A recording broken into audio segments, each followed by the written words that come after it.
ceerno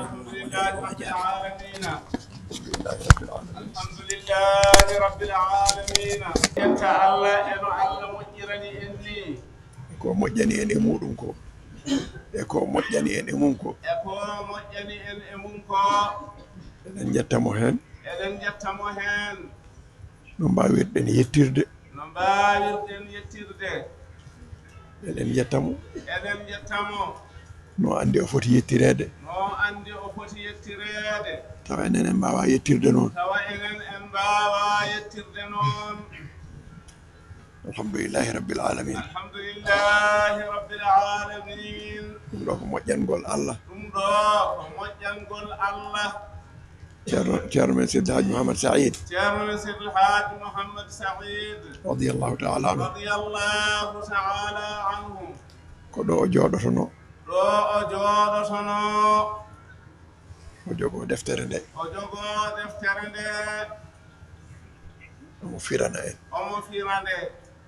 omo firana en alqur'ana ceerno Mouhamadoul Bachir ina jaɓanamo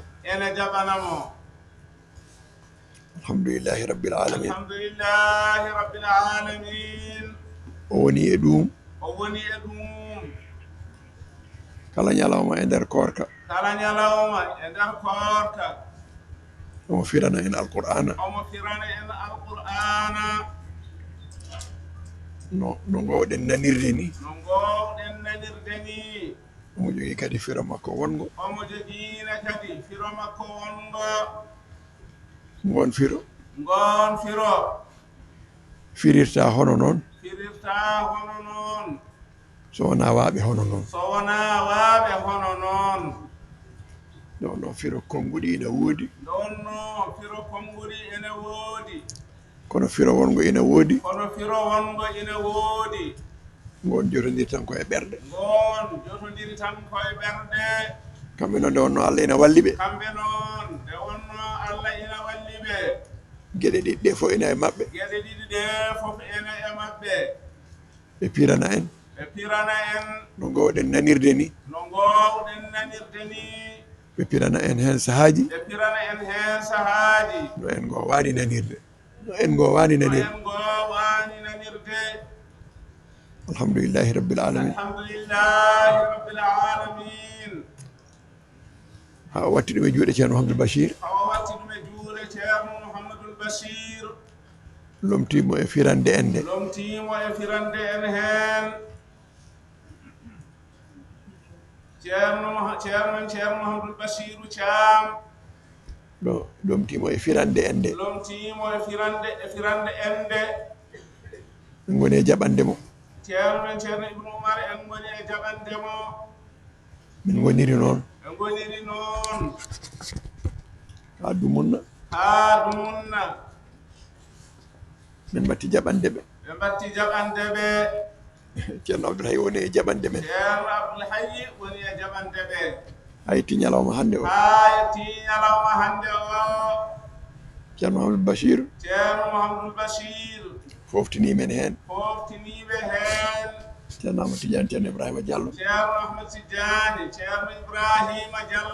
foftini ceerno Abdoul Hayy e jaɓde nde ɗum ko moƴƴangol Allah ko badgol ceerno eɗen jaaha ha yetti oɗo ñalawma kono wano tan wayi koko wonno tan woni koko yahanno tan yahata ko gonnoɗo ɗo o tan kadi woni ɗo ko nanannoɗen ko eɗen tina ɗum e ɓerɗe men ha ñalawma mo jooɗiɗen o so en kucciti e ceerno ko ɗum tan tineten e ɓerɗe men eɗen ñaagui Allah subhanahu wa ta'ala yo junnan en oɗo neama hoccidde e ceerno ne'ama huccidde e ceerno ne'ama huccidde e ceerno e ɗiɗo ñalawmaji moƴƴi e ɗiɗo ñalawmaji moƴƴi ɓerɗe men ɗe ene paandi to ɓerɗe men ɗe ene paandi to koɗe paanditto ko koɗe paanditto ko eɗe tina heɓde ɗum eɗen tina heɓde ɗum ɓerɗe ɗe ene tina heɓde ɗum ɓerɗe ɗe ene tina heɓde ɗum yo Allah junnan en ɗum yo Allah junnan en ɗum yo Allah jokku en ɗamɗam yo Allah jokku en ɗamɗam yo Allah timmin anniyaji ceerno yo Allah timmin anniyaji ceerno e dental he e tijaniyankoɓe fof e tijaniyankoɓe fof e julɓe fof e julɓe ɓe fof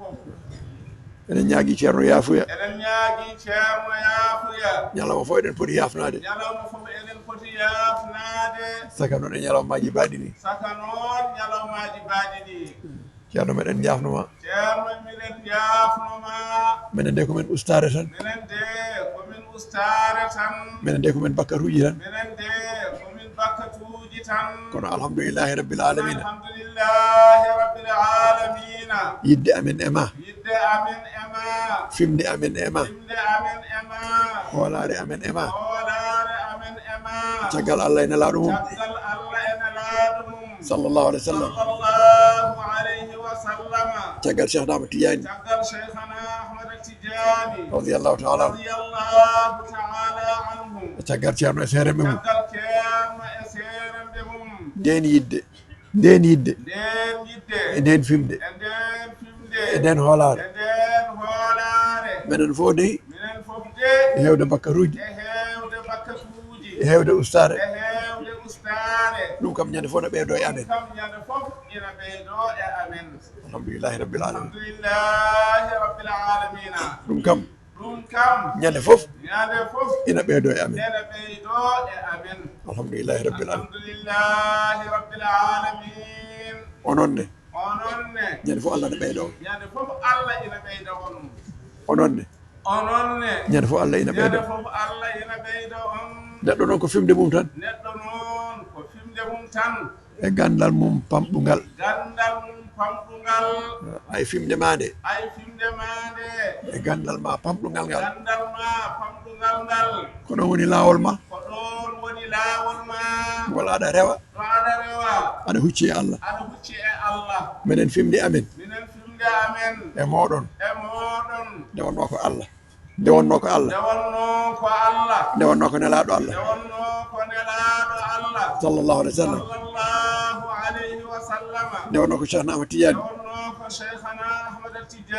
radiyallahu ta'ala anhu ndewanno ko ceerno e seere mum min mbaɗi tan ka kamɓe min mbaɗi tan ka kamɓe goni an ɗum min mbaɗi ɗum waɗi ñande fof handema minen to amen ɓuri hanki e ma minen ko noon min ɗum min piɓi ko ɗum min gonɗini ko ɗum min jaɓi ko ɗum kadi Allah holli men janngo mane ɓuri hande ma inchallahu taala no yimɓeɓe fof jiiri no yimɓeɓe fof ɓe ceedi wonde hande ma ɓuri hanki ma Allah e moƴƴere mum e ñurumderu mum e ɓural mum omo jaɓi to makko moƴƴandema ha wona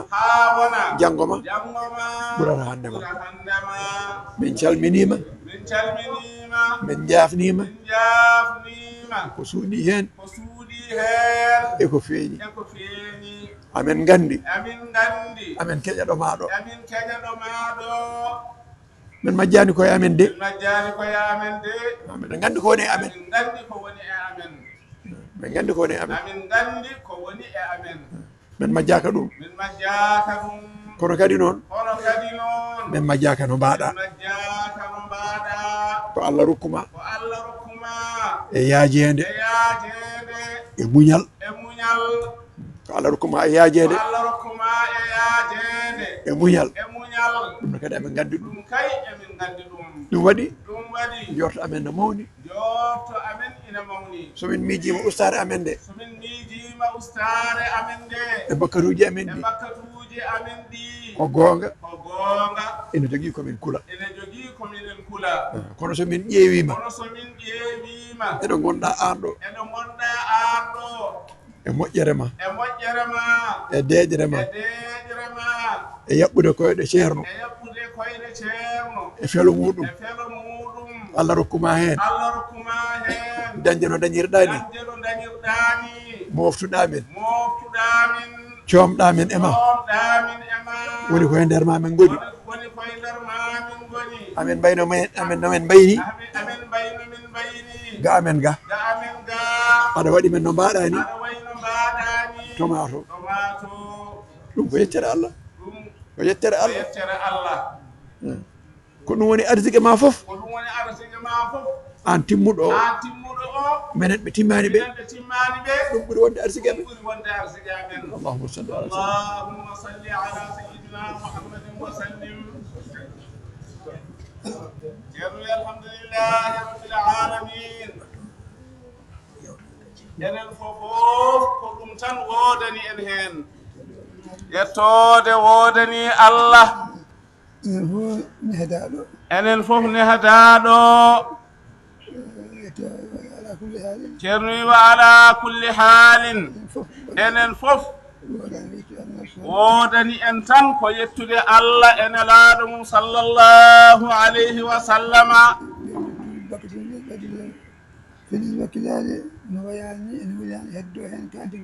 e ɓeydude wakkilade ene wayani ene wonani fellide heddade hen e wonde hen kaddi gurdam men toppitone kadi ɓesgu ngu fof wona e nder hen alhamdulillahi rabbil alamina ceerno wi eɗen jogui e Allah jorto moƴƴo no feewi enen fofof inchallahu taala sabu lawol cheikhana ahmad atijani radiyallahu taala anhu eno jiiruɗen ni cheikhana ahmad atijani radiyallahu taala anhu e timmal mum wona kañum arna ndigol ala ko nelaɗo Allah tan sallallahu alayhi wa sallama jurum deero omo yiɗi leñol makko omo horsiniɓe omo yurmiɓe ɗum waɗi o jinganiɓe o waɗaniɓe laawol cheikhana ahmad atijani radiyallahu taala anhu e ceerno wi eɗen gandi ɗum ɗo kay ko dañal ko ɓural ko teddungal aduna e lahara sabu addira ko ha nafa naftore nafa aduna nafa lahara waɗi yettode wodani Allah e nder bandaji ceerno he radiyallahu taala anhu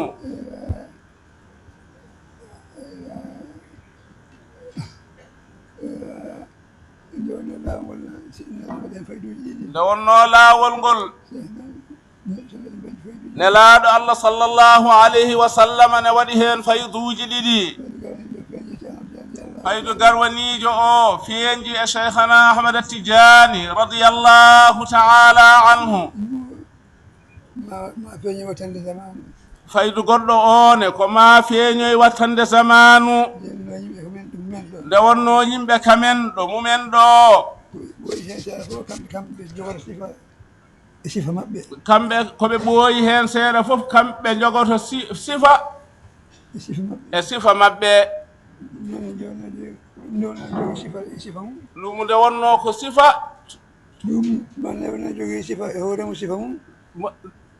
ɗuma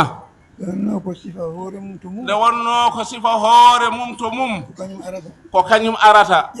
ƴetta wona ɓe ga jahata gaddoya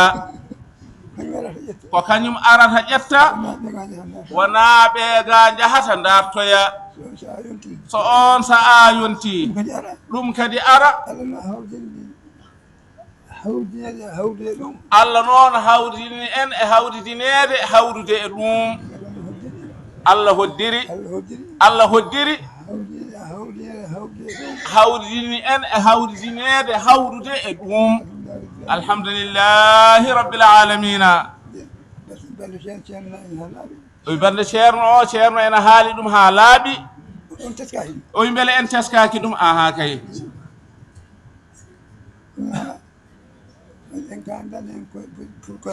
o wi wona en o haali hen kanko ceerno mo wiya en kandirani hen saabu koye men kandirɗen hen ko kandingol Allah e nelaɗo mum sallllahu alayhi wa sallama ɓaydi noon ko kandingol Allah e nelaɗo mum sallllahu alayhi wa sallama ndeke ko enen tigi kandi hen oy ceerno wi beele en nanani ɗum e bandaji he aha kay min nani ɗum alhamdulillahi rabbil alamin alhamdulillahi rabbil alamin أستغفر الله العظيم أستغفر الله العظيم أستغفر الله العظيم الحمد لله رب العالمين الحمد لله رب العالمين الحمد لله رب العالمين اللهم صل على سيدنا محمد وسلم فاتحة صلاة الفاتح